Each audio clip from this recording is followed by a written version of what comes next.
ઝાલોદ નગરમાં રવિવારના દિવસે આંતરરાજ્ય સુંદરકાંડ સ્પર્ધાનું આયોજન કરવામાં આવ્યું. અયોધ્યામાં 22 જાન્યુઆરી 2024માં રામ મંદિર પુનઃ પ્રાણ પ્રતિષ્ઠા મહોત્સવની ઉજવણી સમગ્ર દેશમાં કરવામાં આવનાર છે, જેને લઈને ઝાલોદ નગરમાં રવિવારના દિવસે વણકતળાઈ સુંદરકાંડ મંડળ અને મીઠા ચોક મિત્ર મંડળ દ્વારા આંતરરાજ્ય સુંદરકાંડ સ્પર્ધાનું આયોજન કરવામાં આવ્યું હતું.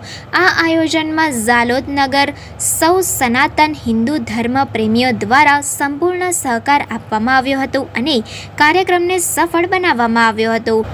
ઝાલોદ નગરમાં રવિવારના રોજ મુવાડા રામજી મંદિરેથી જય શ્રી રામના નાદ સાથે નગરમાં ભવ્ય બાઇક રેલી કાઢવામાં આવી હતી.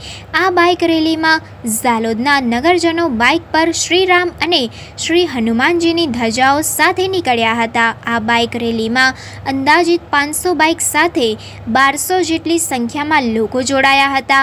આ બાઇક રેલી ઝાલોદના મુવાડાથી પસાર થઈ મુવાડા ચોકડી બસ સ્ટેશન થઈ ખાંટવાડાથી વડ બજાર થઈ મીઠા ચોક કોળીવાડા થઈ ગીતા મંદિર ખાતે પહોંચી હતી, જ્યાં રેલીનું સમાપન કરવામાં આવેલ હતું. સાંજે ભવ્ય જ્યોત યાત્રા સાથે ભગવાન રામજીની શોભાયાત્રા કાઢવામાં આવી હતી, જે ઝાલોદના વણકતળાઈ હનુમાનજી મંદિરેથી નીકળી સ્વર્ણિમ સર્કલ ગીતા મંદિર પહોંચી હતી. ગીતા મંદિર ખાતે જ્યોત યાત્રા અને રામજીની આરતી કરી આ યાત્રા વડ બજાર થઈ BM હાઈસ્કૂલ પહોંચી હતી. આ જ્યોત યાત્રા ડીજેના તાલે ભજનોની રમઝટો સાથે નાચતા ઝૂમતા કાઢવામાં આવી હતી. આ જ્યોત યાત્રામાં મોટી સંખ્યામાં ભાવિક ભક્તોએ જોડાઈ કાર્યક્રમને સફળ બનાવ્યો હતો.